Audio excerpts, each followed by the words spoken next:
And as we always start, questions? Do you have an idea what time the quiz will be open on Friday? The quiz will be open over probably the weekend.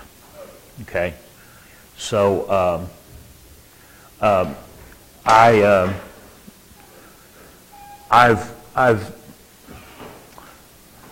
over the course of the semester, I've modified the way I'm actually taking a course online, and I started the course a week ago, and it was something I was doing 2 years ago that I could not complete, and because they were switching to eCampus, there was a 2-year window when I couldn't take the course. So I'm sort of sympathetic to I understand more some of the comments that I've received, okay, and opening it up for longer than say a 12-hour window, you know, it's fine. I have a much shorter window, which is fine, but I can sort of I'm actually like a student now taking an online course, and I can see some of the problems. It almost like if you do an online course, you should have to take the course online. It's hard for me to be a student. So leaving it open, especially since this is, you know, a holiday weekend. But again, you're still a student, so I'll probably open it up early. A lot of people tend to want, a lot of people, a few people, which in terms of responses is a lot, must want to get up and do it at 6 o'clock in the morning. So I'll have it open early. You'll still have, I'll probably give you 20 or 30 minutes for the quizzes, and then close it maybe Sunday, late Sunday.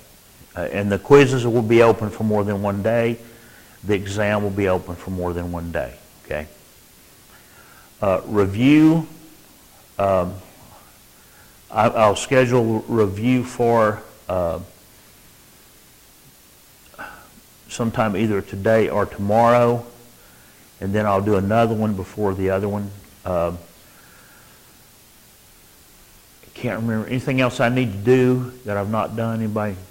You know, I usually have an official reminder in class, and I haven't really had to have one this semester because I've not usually, you know, if you tell me something, and then if I don't go do it after class, if I get pulled aside, then, you know, I would say it's, you know, I'm older, but I've always been that way, or I guess it's all those drugs I did in the 60s or whatever, but no, I've always been forgetful, so, no, I didn't do all those drugs in the 60s, but it sounds good. Any other questions? Yes, ma'am. The exam will be, and don't, I'm using my memory, the exam will be from the 23rd to the 25th. Oh, okay. Wednesday through Friday. I thought we just hadn't decided. Got it. That was, so it'll be during that, so it'll start that class. I'm not going to do the quizzes and then go over them in class. Every comment that I've had says that when I do a short video, it's much better because you can go back and look. And when I've done short videos like this is the answer to this is the answer to that, I do have students saying, well, I need to come and see you because I think I got this right. I've had less engagement this semester than any semester. You know, usually I have students come and say, look, I don't care. This is why I think I got this right. And I'll go, yeah, you're right. You know. Yes, ma'am. What time does the exam close on Friday then? It'll be the 23rd through the 25th. Is the 23rd next Wednesday? Yeah, so what time on Friday do you It'll probably be late that night. If you've got to be gone, remember, if you guys if you have a university excused absence and going for a job interview, that's not university excused, but it's certainly a really good reason to be gone. And if you can give me a letter for anything like that, I can set it to be open, you know, I can set it to be open for specific people at different times. So if you have a reason to be gone, let me know, And you can provide me with some kind of a documentation. I mean, it's not a university excuse, but job interviews, a lot of people are going for job interviews. Things like that. That's certainly a valid reason in my mind to give you the exam at another time. I just have to be careful because if I hit the wrong button, then I reset everyone to 0. So, any other questions?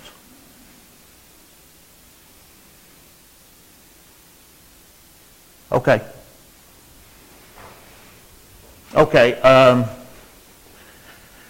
So let's just back up a bit here to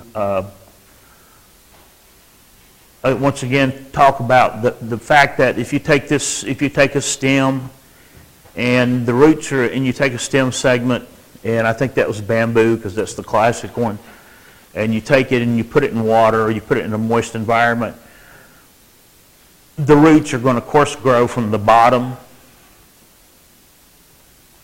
But the really impressive thing is if you turn that thing upside down so that the root end is now sticking up, then the roots still grow from the bottom, from the top. So in other words, the roots are always, the bicipital transport of auxin is occurring. So no matter what orientation so if you have the bottom, at the bottom, the roots are going to grow. If you completely invert it so the bottom now is at the top, the roots are then going to look like they're growing out of the top, but they're really growing out of the bottom because of this bicipital transport. And the reason is we have, again, over and over and over. I tell you when we start, you're going to hear this over and over again. Now you've got these membrane-bound proteins, these integral membranes, these transport proteins, that are only located, and these are the purple boxes, that are only located on the bottom side of the cell. So the cell membrane that is closest to the ground in every contiguous cell. So you have auxin moving in and out by a variety of mechanisms, diffusing in, transporting in, or whatever. But the major way that the auxin moves out of the cell is being grabbed by one of these proteins and pumped out of the cell and then going into the next cell. Okay? So we have this top to bottom transport of auxin.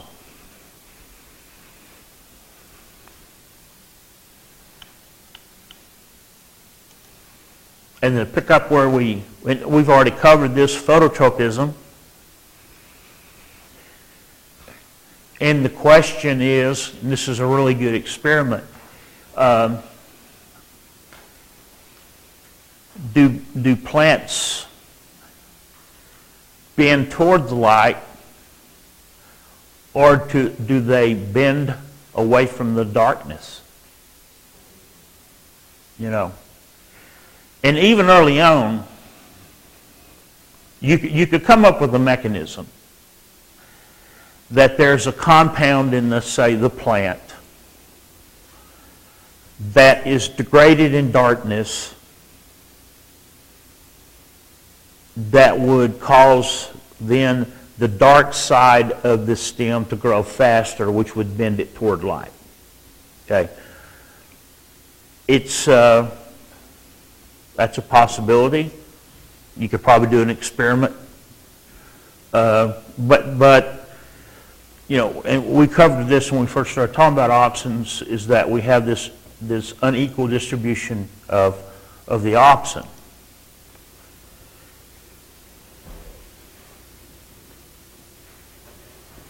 And here's another experiment, and let me just go back here, which I can do now.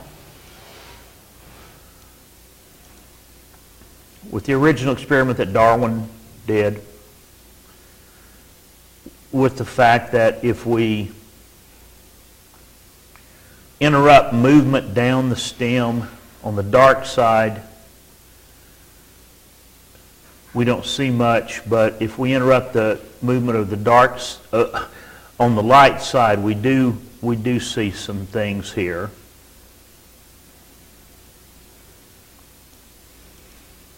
And here's another experiment where we measure the distribution of auxin in a donor block. Another reason why auxins have been studied so long is the different kind of auxins are pretty hardy molecules, or pretty simple molecules. They diffuse into an agar block, so it was easier to mess with 150 years ago or 100 years ago.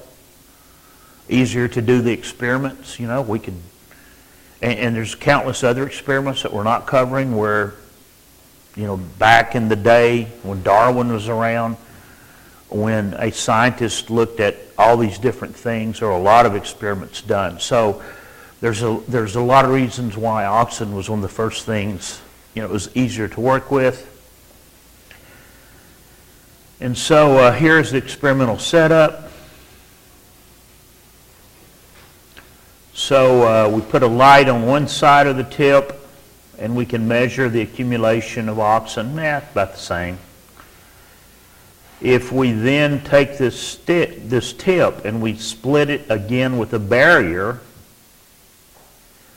and so the tip, remember, we're still talking about the meristem is here, tiny. And right in this area then is where the auxin is going to be produced. Okay, not in this entire section here. So then if we put this block in here and once again expose it to light, we see then a higher concentration of the auxin on the dark side. So we're seeing more transport here. Then if we split the tip completely all the way through the meristematic region, then we see an equal distribution and the tip would not bend. So in this panel here, we're seeing the actual unequal distribution of the auxin. Okay? And then we would take this along with other studies that we can do. And when I taught the Plant Phys lab, you put coleoptiles in a petri dish with auxin in it, and you can measure the elongation. So we know auxin causes elongation. So then, based on these data, all of these different experiments, then we're pretty sure we know that auxin then is higher on the dark side, which causes those cells to elongate, which means the stem is then going to bend toward the light. And you can see this in that you can do them. You can do this. This was originally done on a turntable. Everybody know what a turntable is? You put these things called records on turntables, and so the original, and you can buy bamboo. Bamboo's a lot of times it's done artificially, but you could put a plant on a very, very, very slow turning turntable where you have a light on one side and you get the plant to spiral. Okay? So you can very, very slow turning. And you can buy these things, you see these usually bamboo that have this look like a spring. I don't know if they do it that way. Anybody know how they do that? I mean, they just put that on a turntable. Well, if they did that, it would be a lot more expensive, I would think. So I really don't know. It's the response you see is you get a plant that looks like a spring, because if you very, very slowly rotate that plant, then you'll get that growing toward the light, and you'll get the spiral. I don't know. It seems to me that would be too expensive. I don't know. And I've looked and I've not found any, there's not a Wikipedia page about how they do that. So, but that's what you would get.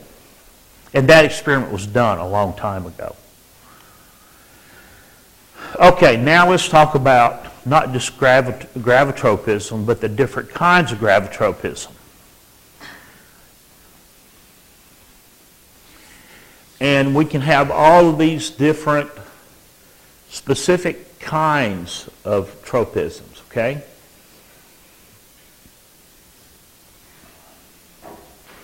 And this is important for folks that look at root biology and look at how roots mine their environment. So if you think about it, if you picture in your head what a root looks like, it's not all the roots growing directly down, is it? It's basically, a Christmas tree upside down. And that's because different portions of the roots have different kinds of gravitropism. They don't just grow directly toward gravity. And we'll talk about the primary gravitropism. You do not have to worry about these specific terms, other than that you should understand that root architecture is incredibly complex.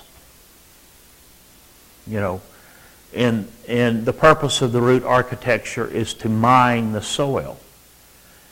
And so you have these roots that are growing at 45-degree angles, then they start growing down. And you'll also notice in some cases where you'll have roots look like they're growing up a little bit. Okay? It's hard to study root biology because you've got to look at the root structure. So you will grow plants in certain kinds of media, and the media has to more or less mimic what you're going to find out in the real world. And you've all seen pictures of where they then go and they'll cut down one side of a plant. So the only way you can study root biology in the real world is to actually cut the soil out and look at the root. We can measure root mass in the lab, but we can't measure root structure, really. Okay, and so you see these a lot where, this isn't done a lot, but that you have this fairly complex response to gravity. Okay, now we talked about bicipital. Now we'll talk about acropital transport. Okay? And that is, we have auxins that are also produced in the root meristem area that are moved up from the root meristem, acropital, base up. And auxins are also involved in how roots are formed. So now you add a little bit of, another level of auxin gradients, since you do have them coming from the root up and from the shoot down.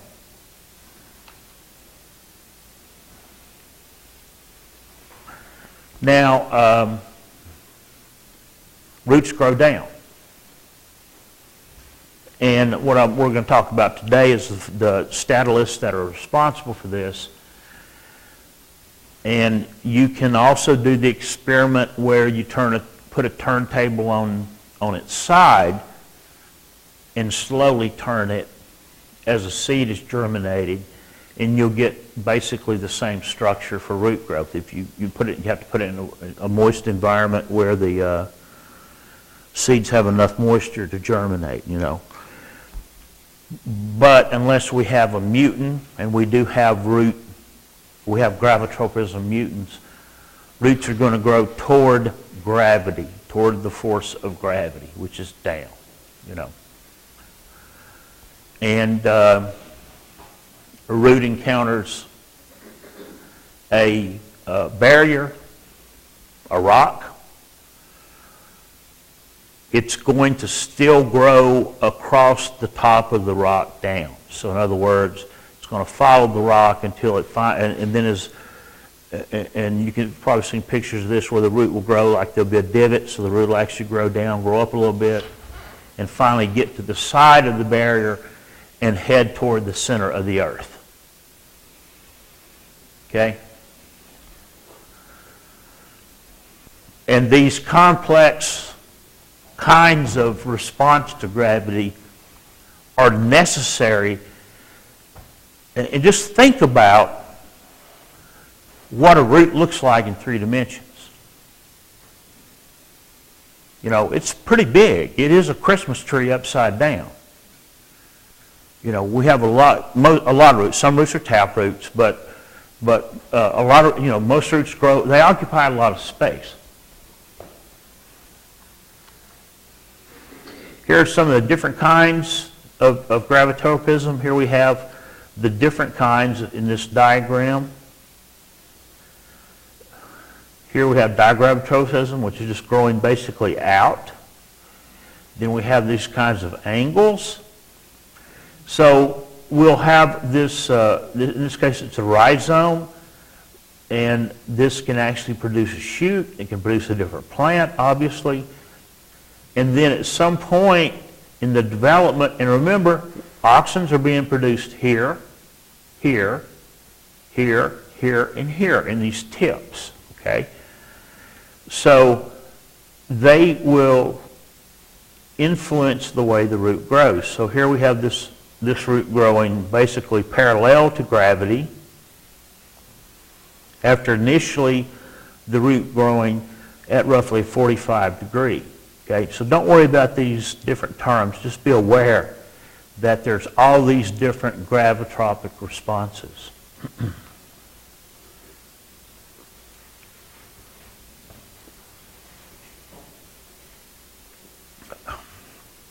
So how does the root know how to grow?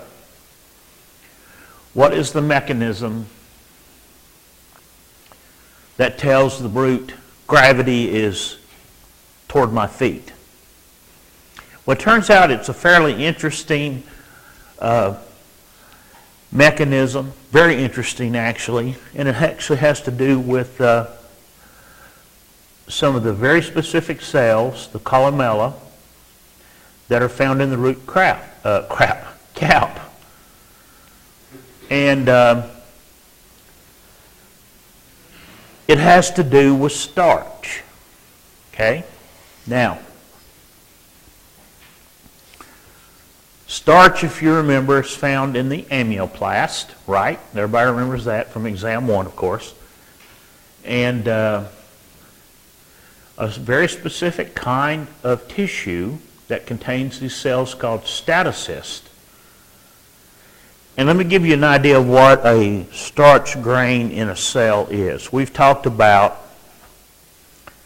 going into the lab and chemically removing, using cellulase and different kinds of enzymes to remove the cell wall.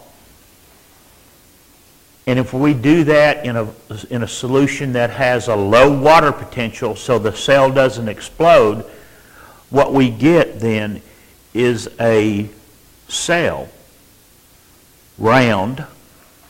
We get a intact cell. That's round, of course, because it doesn't have a cell wall. And we can do this pretty easily. We can take a leaf and we can digest away the cell wall, and we put it in a really high concentration of sucrose so that otherwise the cell would keep taking up water and finally explode. Okay? We have a hard time isolating these intact cells if they have starch grains in them. And the best description I ever heard was in a seminar when he talked about you're trying to isolate a BB in a soap bubble. Okay? So think about that. The starch is the BB inside a very, very thin cell membrane. So in a cell, we're going to find the starch aiming toward the bottom side. Okay? And that was a very elegant description of what a starch grain is inside a cell. We don't have to worry about it because we have a cell wall. Okay? So only when in this case, this person, Paris, worked on starch synthesis, and we don't have the advantage of being able to remove the cell wall and mess with the starch, the amyoplast. It's almost impossible to do because it's just going to break through the cell. And here's what we see, okay?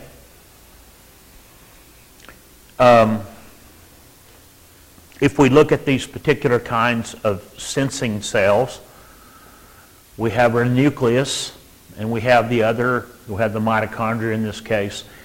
And what you see then is these amyoplasts, these BBs, are always going to be pointing toward gravity, right? They're going to settle to the bottom of the cells.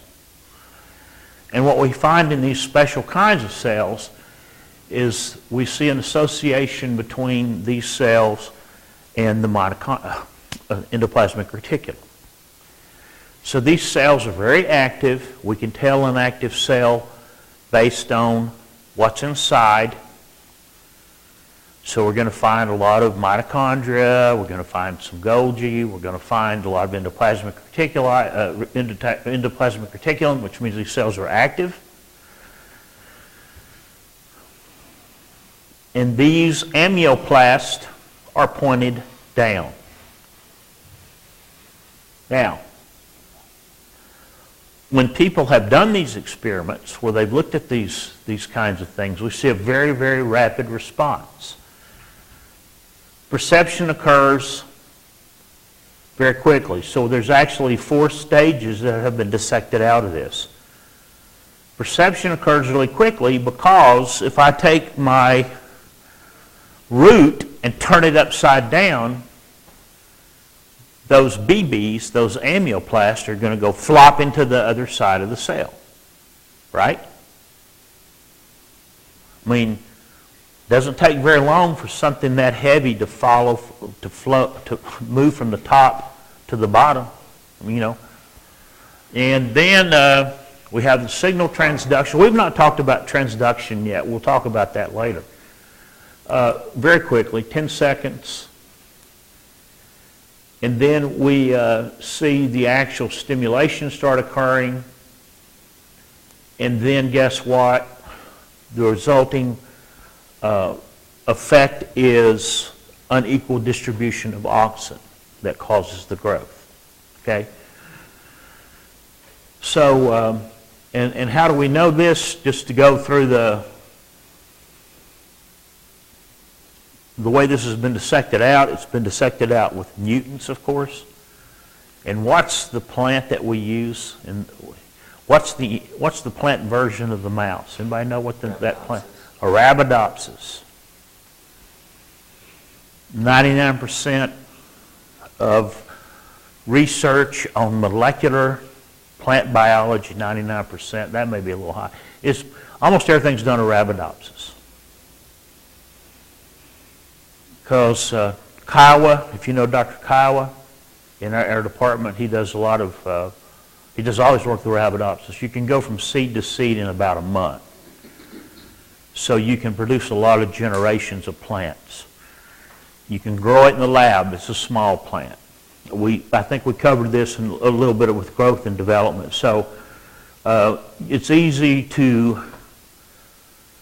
not easy to find mutants, but it's a heck of a lot easier to find mutants in a plant you can grow in the lab and get seeds in 30 days than it is to try to do it in a corn plant out in the bottoms.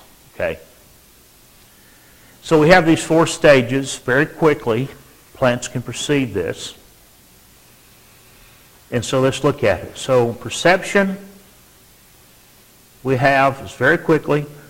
Basically, it occurs as soon as these amyoplast interact with the bottom of the cell.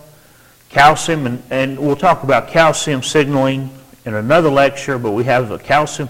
Calcium is involved in a lot of signaling in plants. And then what we have then is the unequal distribution of auxin. And what's important is that we have a super optimal concentration of auxin in the root. So what we see is totally, absolutely opposite of what we see in the shoot, is that we have a super optimal concentration of auxin, so the side stops growing, and the other side, the side with the lower concentration of auxin, grows faster and grows down, okay? So now we have bending of the root. Questions?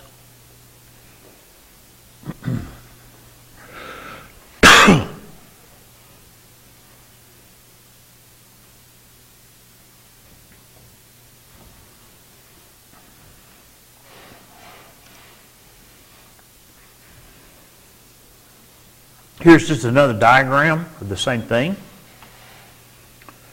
is that we have IAA being produced. We have IAA coming down from the top of the plant. Now we have it also being produced going into the steel of the plant, of the root, sorry. And in this case then, we have this production of IAA that's super optimum, and this allows then the plant root to grow down, okay? Same thing. Questions before we go to ethylene?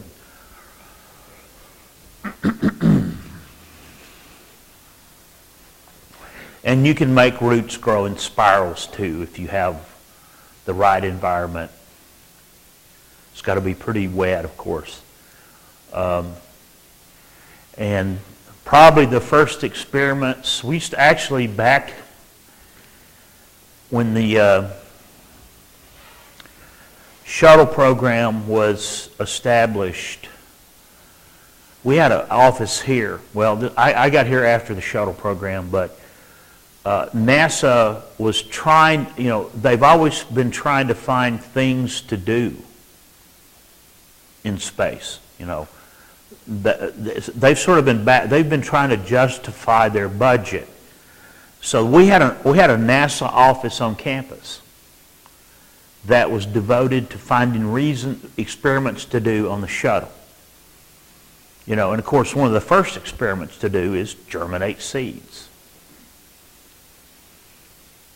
And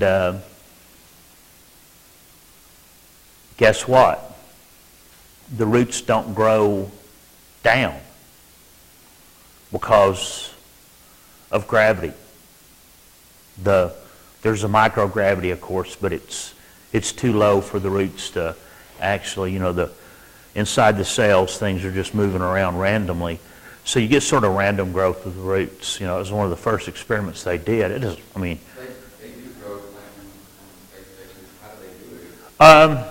They just actually this week introduced a system to grow plants for consumption. Okay. And when you say they grow plants on the space station, they've not grown them to use them. Okay. There was a very famous, actually the Russians did this 20 years ago, where they were growing onion plants in space. And they dutifully every day logged how the plants were growing. And they had a system that sort of kept them, so the roots sort of grow out. And in actuality, they had eaten the plants. Because if you're on a spaceship for several months, food out of a tube is not very appetizing. So they had already eaten the plants just because it was onions. They just wanted some flavor. But they still kept these, fake the data, whatever. But and so that was one of the reasons. One of the more important things about long-term space flight is the ability to produce stuff you want to eat. So just this week, NASA introduced this growth system. If somebody will send me an email, I'll dig up the image. But it's sort of like a pod of plastic bags with the plant basically on the top and then the root system sort of inside the bag where there's moisture.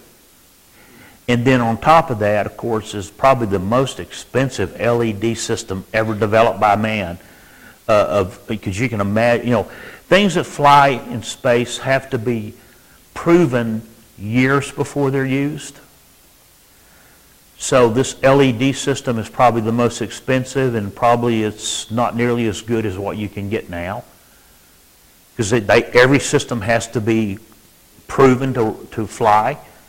And it's just a box of these bladders with the roots growing inside and the plants growing outside. But the point is to produce edible material. Malcolm Drew, when he was here, he and I we used to team teach this course. And then Dr. Davies inherited the grant.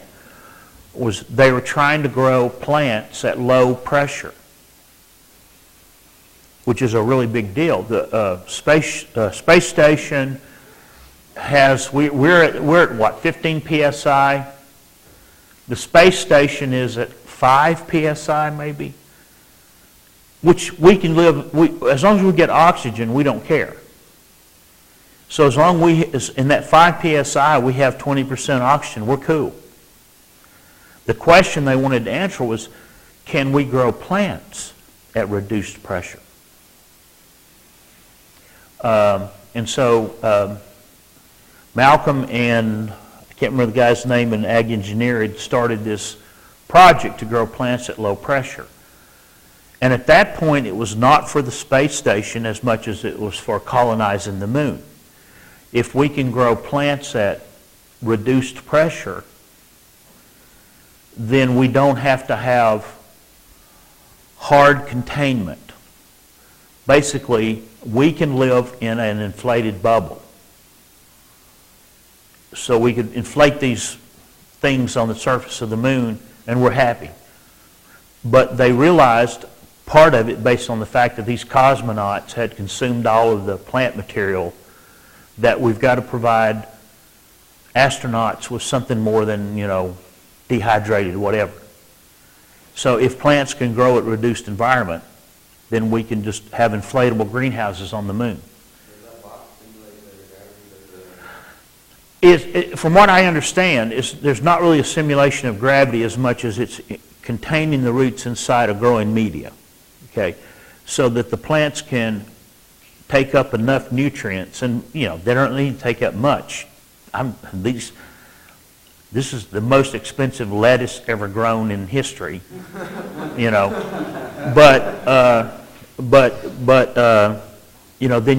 the point is to not just do the science, is to actually produce something you can put in your mouth. So I'll try to remember, because I think it was just this week they approved it. So it's not science. It's not to do I'm sure it's an experiment, but the point is to produce something that people can eat. Also, plants scrub CO2.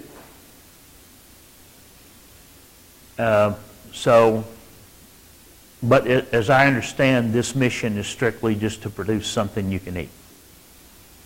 Okay? And then I'm going to stop and we'll start on ethylene next time. So any other questions? I'll try to remember. Somebody send me an email.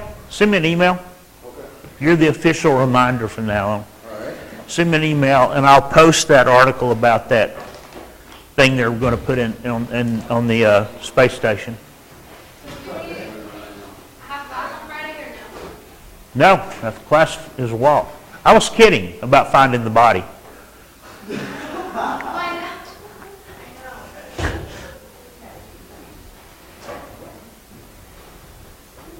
No class. Friday is no class, right? Yeah. Yeah.